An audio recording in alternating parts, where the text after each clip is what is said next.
It gives me immense pleasure to join you all today on the special occasion of the launching of the GST Appellate Tribunal, or the GSTAT.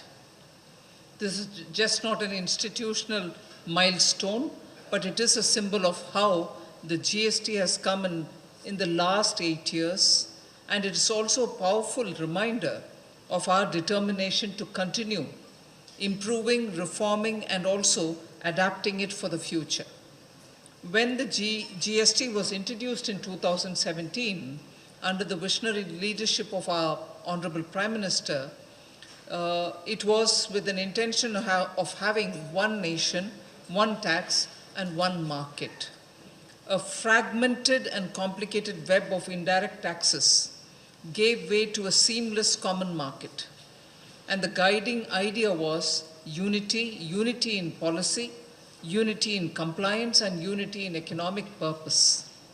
Since then, the GST Council, working with states and union territories, has refined and strengthened this system. GST has grown as a reliable revenue source, widened the tax base, and ensured more formalization and becoming a foundation for India's growth story. Reform is a continuous process, and you'll agree that the GST must involve, and it is evolving around the principle of simplicity and ease of living. From the ramparts of the Red Fort, about which my honorable colleague referred, and also the earlier speakers have referred, that the Honorable Prime Minister announced that the next generation of GST reforms will be launched well before Deepavali. I thank the GST Council members, literally every one of them, the ministers from the various states, sat through the whole day, went through the next generation reforms that were proposed.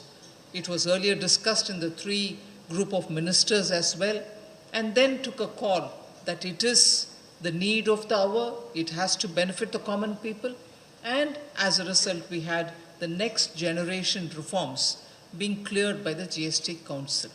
I repeat, I thank every one of the members of the GST Council for having taken this a very forward-looking step on that one day. Guided by a slogan, but also a creed, which the Honorable Prime Minister mentioned, on the eve of the GST next generation reforms being introduced. 22nd September, a few days ago when it was launched, but the evening before, we had the Prime Minister speak, and he used a very endearing slogan, I think, which will run in all our consciousness: Nagrik Devo Bhava. We have always heard, and we believe in, as India, we believe in Atithi Devo Bhava. But here, for a policy maker who called himself as the first servant of the country, and not so much the Prime Minister himself, he put the citizen at the center of policy making, and therefore, in the context of the next GST reforms, he said, Nagrik Devo Bhava. And we are moving with a citizen-first lens that values time, clarity, and also savings. So the next GST reforms, or the next gen GST, is actually delivering exactly that. And that the outcome of this festival season is now nationwide being referred to as GST Bachat Utsav, and across the sectors and across everyday life. Only to refer to actually what is developed in the ground after the introduction of the new GST is you saw the automobile sector reflecting this momentum. Every early report in the media pointed to the unprecedented sales and bookings in the first 2-3 days of this Bachat Utsav. This surge is actually built on a decade of steady reforms. It is just announced to be implemented from 22nd September, but the policies which prompted deeper localization and steady economy which aids capacity needed for scale, quality, and resilience. These capabilities are now power products of the world, with rising exports of vehicles and components. The foundation is ease of doing business, steady, practical tweaks being based on feedback. We simplified the procedures, digitized touch points, and set predictable timelines so that keeping the taxpayer and the consumer experience at the very center. The next generation GST, therefore, sits within the same approach. Rate rationalization, as was announced, simpler compliance, and clearer refund and ITC pathways. Together, these strengthen purchasing power of the people, business planning, and also reinforce the momentum behind the Bachat Utsav. This is where I think the GSTAT matters, which is getting launched today.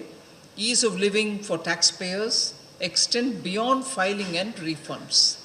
It includes fair, efficient, and dispute resolution.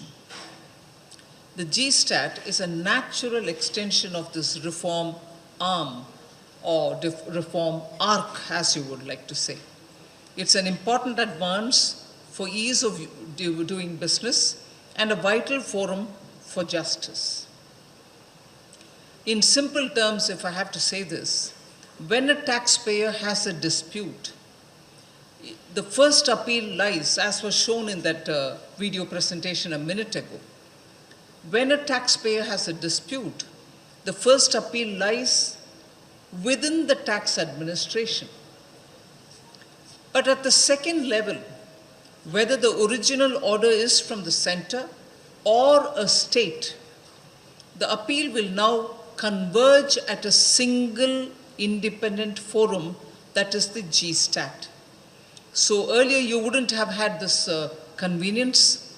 For the first time, therefore, central and state GST disputes meet on a common platform and are adjudicated together. That is the unique quality of the GSTAT for a nation which wanted to have one tax, one market. Now you also have one adjudicating body which is going to deliver justice for everybody, be it in the state or at the center. Earlier, states often differed in interpreting product classification or even the definition. We've had very many complications because of that, and the council would labor to say what kind of guidelines or what kind of clarifications will have to be issued, and this has been repeatedly an agenda point in every GST council meeting. So states often differed in interpreting product classifications and definitions. The GST council had to issue frequent clarifications, which resulted in unnecessary locking up of capital of businesses. This especially affected the small and the medium businesses and MSMEs, as we call them. With the GSTAT coming in now, center and states on board, we open a new era of predictable, specialized jurisprudence. This is cooperative federalism in action, and at its best providing a single, reliable appellate spine for the GST across the country. I actually think it's one of the strongest skeletal structure. The spine of the entire GST system is going to be provided by the GSTAT. So in the spirit of the Nagarik Devo Bhava, our focus for GSTAT must be clear. Jargon-free decisions in plain language, simplified formats and checklists, digital by default filings, and virtual hearings and time standards for listing, hearing, and for pronouncement. The outcome we seek is straightforward. Reduced legal frictions, greater simplicity, and delays in litigation addressed proactively. So cash flows move faster, MSMEs and exporters invest with confidence, and citizens feel the benefits of the system that we've already brought into place. However, the road to setting up GSTAT has not been easy. Let me confess this, it has not at all been easy.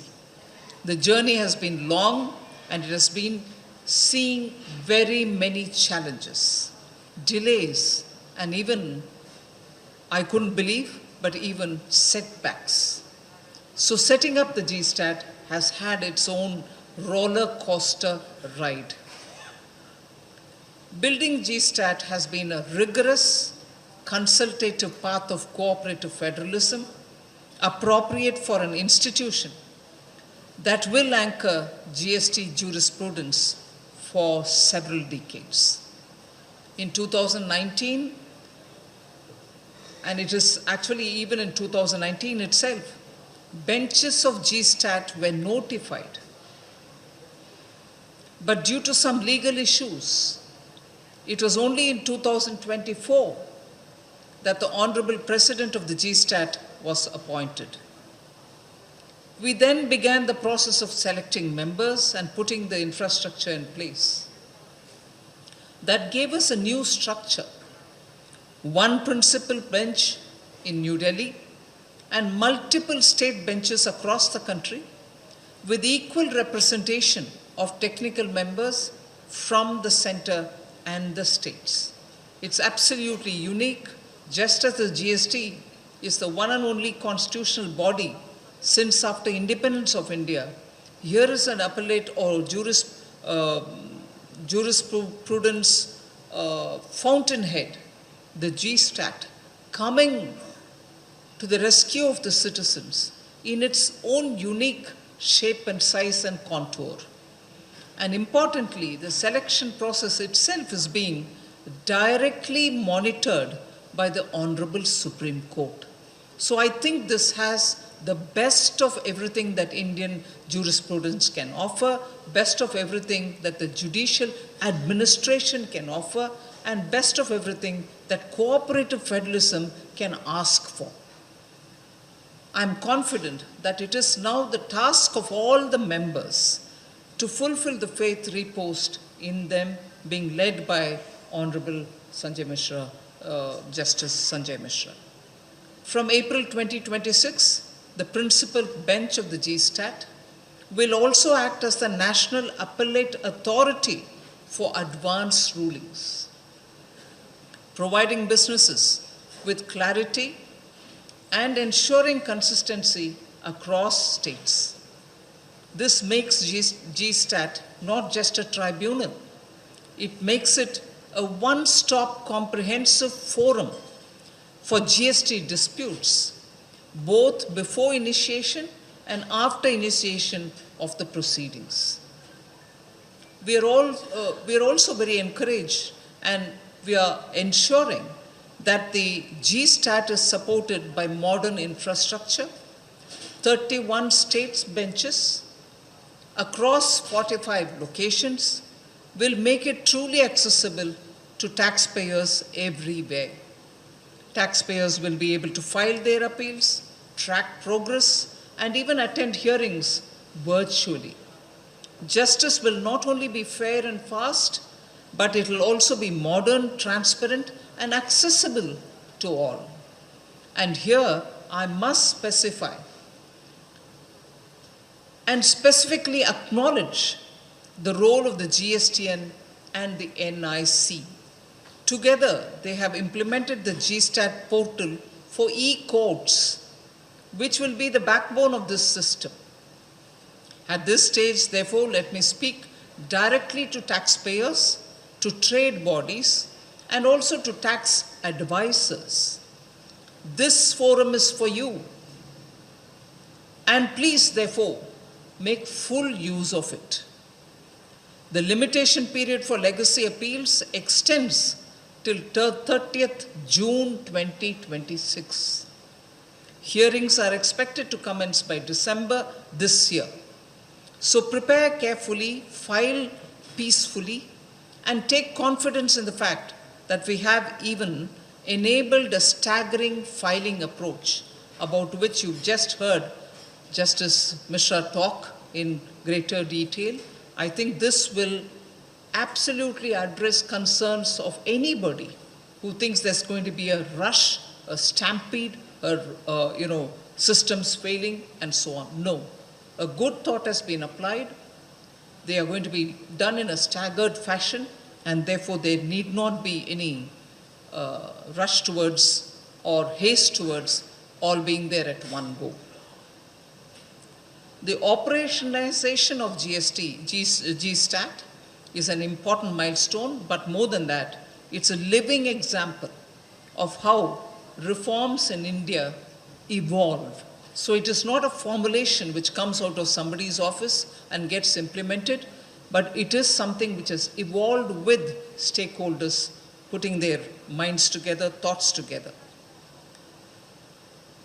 It demonstrates that reforms are not static. GSTAT itself has passed through multiple stages of evolution. It was tested in courts, refined in the council, strengthened in the parliament, and finally implemented for the benefit of the taxpayers and all citizens. So what began in 2017 as one nation, one tax, one market, now has also added one more, one nation, one forum for fairness and for certainty. Fairness and certainty. So I'm confident that under the guidance of the Honorable President and the members of the GSTAT, this forum will become a true symbol of justice for taxpayers, a pillar of trust for businesses, and also a catalyst for India's continued economic growth. While GST Council has endeavoured to clarify many complex issues from time to time, a formal appellate body will allow equitable opportunity to all the sides to present their standpoint and enable settlement of such issues in an acceptable and stable manner. The Tribunal will provide a specialized nationwide forum that can bring consistency in interpretation, predictability in outcomes, and credibility to the appellate process. This is vital for strengthening the trust between taxpayers and the tax administration.